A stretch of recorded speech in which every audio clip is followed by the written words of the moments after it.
Favourite আর কাবেরীর favourite, সেটা হলো খাওয়া দাওয়া। আমাদের দুজনেরই মিষ্টি ভীষণই প্রিয়।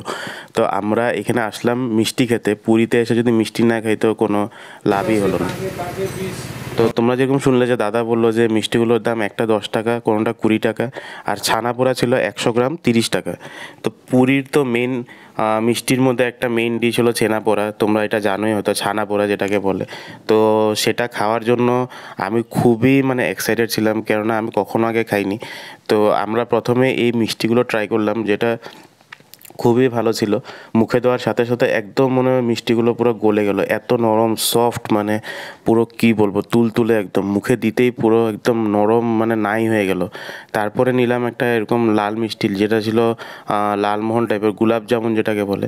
তো গুলাব জামুনটা খেতে আমার অত একটা ভালো লাগেনি, কিন্তু সাদা মিষ্টিটা খুবই ভালো ছিল। তারপরে আমি দাদাকে জিজ্ঞেস করলাম যে ছেনা পোড়াটা আছে কি না। তো ছেনা পোড়াটা বলছিল যে রেডি হচ্ছে কোথাও একটা, মানে ওদের যে কারখানা আছে সেখানে। তো কারখানার থেকে বলল যে আনতে একটু দেরি হবে। তো আমরা একটু ওয়েট করছিলাম আর জিজ্ঞেস করছিলাম যে এখানের কালচারগুলো কী, বা এখানের লোকে কী ধরনের মিষ্টি খেতে ভালো পায়, কী করে। তো এসব জিজ্ঞেস করতে করতেই আমাকে দাদা একটা মিষ্টি টেস্ট করালো, কেননা আমি জিজ্ঞেস করছিলাম যে এসব মিষ্টি বাড়িতে নিয়ে যাওয়া যাবে কি না। তো তখন দাদা বললো যে যে মানে রসওয়ালা মিষ্টিগুলো আছে সেগুলো তো বাড়িতে নিয়ে যাওয়া যাবে না, কিন্তু এই যে মিষ্টিটা দেখতে পাচ্ছ এটা বাড়িতে নিয়ে যাওয়া যাবে, কেননা এটা অলমোস্ট বললো যে সপ্তাহ 10 দিন থাকবে। তো এটা ড্রাই মিষ্টি টাইপের। আর এটা খেতে খেতেই ফাইনালি আমাদের আসলো ছানা পোড়া, যেটা খাওয়ার জন্য আমি ভীষণই এক্সাইটেড ছিলাম। তো আমি তো ফার্স্ট বাইটটা নেওয়ার জন্য এতই এক্সাইটেড ছিলাম যে বুঝছিলাম না আগে যে মিষ্টিগুলো খেয়েছি সেটার জন্য এটা টেস্টটা নষ্ট হয়ে যাবে কি না, সেটাও বুঝতে পারছিলাম না। কিন্তু ভাই, এটা যে মুখে দেওয়ার পরে ফিলিংটাই খুব আলাদা ছিল, কেননা এই ধরনের জিনিস আমি আগে কখনো খাইনি। তোমরা দেখতে পাচ্ছ একদম গরম গরম মাত্র এনে দিয়েছিল, খুবই ভালো ছিল খেতে। তারপরে আমরা আসলাম আবার সেই শঙ্খর সন্ধানে।